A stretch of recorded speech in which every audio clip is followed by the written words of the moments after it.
Someone you love has been murdered or was killed by a drunk or reckless driver. It is an understatement to say that your life has been changed. On November the 7th, 2004, our son was killed, and he was murdered. He was murdered by a colleague of his, and they went on a work conference, and the colleague went to the reception desk, identified him as my son, got access to the hotel room, were given the keys. The security guard only looked at the name, didn't look at the picture, but my son was sleeping. So he killed him, and then we found out that he had been killed and he had been stabbed 28 times while my son was sleeping.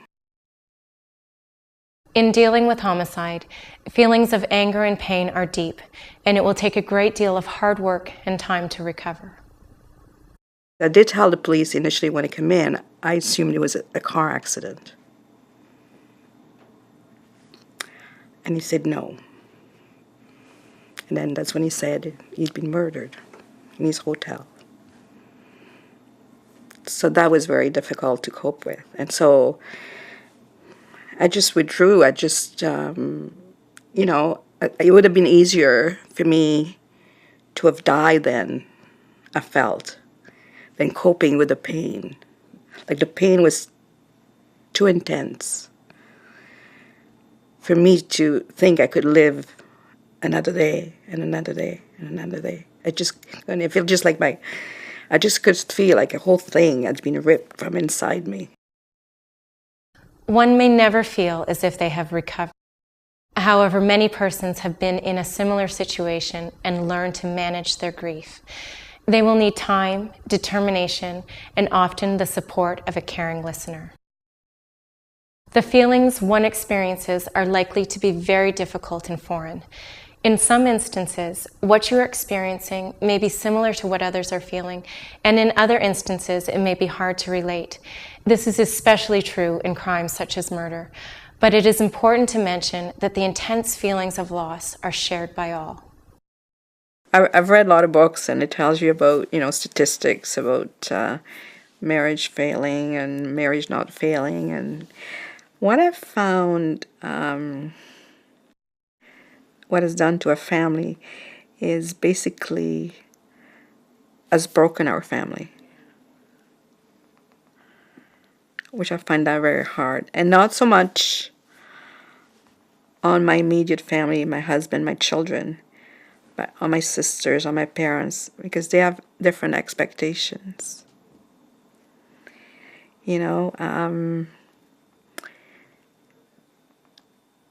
They wanted me to do things the way they think it should be done. And I told them I didn't have a script to follow. The influence the media may pose when sensationalizing murder details may also cause additional suffering. In some cases, families who do not want to know tragic details end up finding them out since details seem to be all around them, in the paper, on the news, and elsewhere. This can have an enormous emotional impact. It hit the news in December, and on the news, on the web, there was a total description. Like, I didn't know my son had been stabbed 28 times. I know now. They could say, well, you don't have to read it. But, everything that I was looking at, it was plastered with all the facts that I chose not to know at the beginning. So that really kind of bothered me a bit, that it was just all written by the press. So, I guess they're doing a job, but I think they should clear with the family, make sure to see if it would be appropriate or it would be okay to put such horrible descriptions, which to me have really impacted me, because before all I can think now of is 28 stabbed. Like, it just grinds at me, People who have been a victim of crime may experience many different reactions. The initial reactions may include shock. A victim may feel stunned, dazed, or numb. They may feel cut off from their feelings and from what is going on around them. They may also experience denial. They may not be able to accept what has happened, and so they may pretend that nothing happened. Then, over several hours or days, those feelings may gradually fade and others may take their place. Victims may begin to feel anger towards one who has committed the crime, or the police or court system for not doing enough.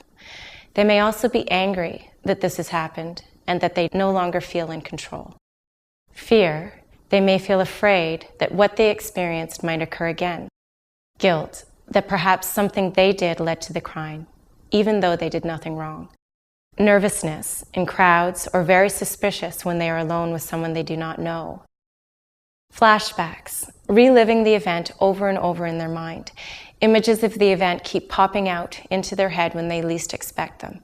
It feels as if it's happening all over again. Numbness, they are unable to feel anything emotionally. Helplessness, something really bad happened that they were unable to prevent.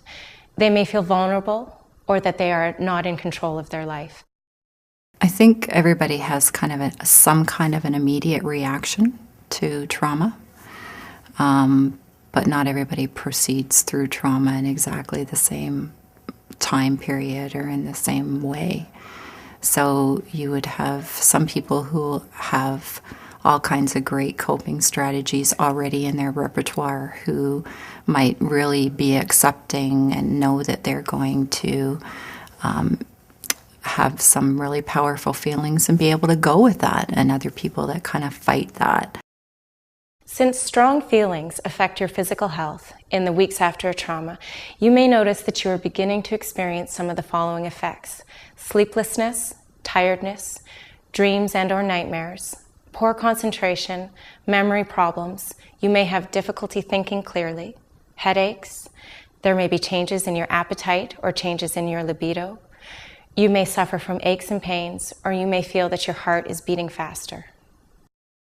A person experiences trauma trying to make sense out of some really unusual situation in their life. The trauma response is kind of a stress response, and it's a lot of energy. Your adrenaline is cranked way up. You have both an emotional and a physical response to really unusual things that might happen. It's important to note that trauma reactions do not solely affect the victim. They may also affect those who are close to them. So what we know is that there's secondary trauma to people who are in a position to support the victim and survivor. And, we really feel that it's important as well to acknowledge that together and to provide them with support and education. There are several things that people should not do after they have experienced trauma. Here are several recommendations. Firstly, don't bottle up your feelings. Feelings are natural. Don't feel embarrassed about them. Bottling them up can make you feel worse and can damage your health. Let yourself talk about what has happened, how you may feel. And don't worry if you cry. Don't take on too much. Being active can take your mind off what has happened, but you need time to think and go over what happened so you can come to terms with it. Take some time to get back to your old routine. Don't drink or use drugs. Alcohol or drugs can blot out painful memories for a while, but they will also stop you from coming to terms with what has happened. They can also cause depression and other health problems. Don't make any major life changes. Try to put off any big decisions. Your judgment may not be at its best, and you may make choices you later regret. Take advice from people you trust. Here now are some positive things that you can do to help you along your journey. Give yourself time. It takes time to accept what has happened and to learn to live with it. You may need to grieve for what or who you have lost. Find out what happened. It is better to face the reality of what happened rather than wondering about what might have happened. Be involved with other survivors. If you go to funerals or memorial services, this may help you to come to terms with what has happened. It can help to spend time with others who have been through the same experience as you. Take some time for yourself. At times you may want to be alone or just with those close to you. Talk it over bit by bit. Let yourself think about the trauma and talk about it with others. Don't worry if you cry when you talk. It's natural and usually helpful. Take things at a pace that you feel comfortable with. Get into a routine. Even if you don't feel much like eating, try to have regular meals and eat a balanced diet. Taking some exercise can help, but start gently. Do some normal things with other people. Sometimes you will want to be with other people, but not to talk about what has happened. This can also be a part of the healing process. Take care. After a trauma, people are more likely to have accidents. Be careful around the home and when you are driving. And finally, ask for support. Family and friends will probably be able to see you through this difficult time. However, you may need to see a professional if your feelings are too much for you or go on for too long. The services section of this DVD resource will be able to provide you with the proper referrals to the support you may need now or in the future.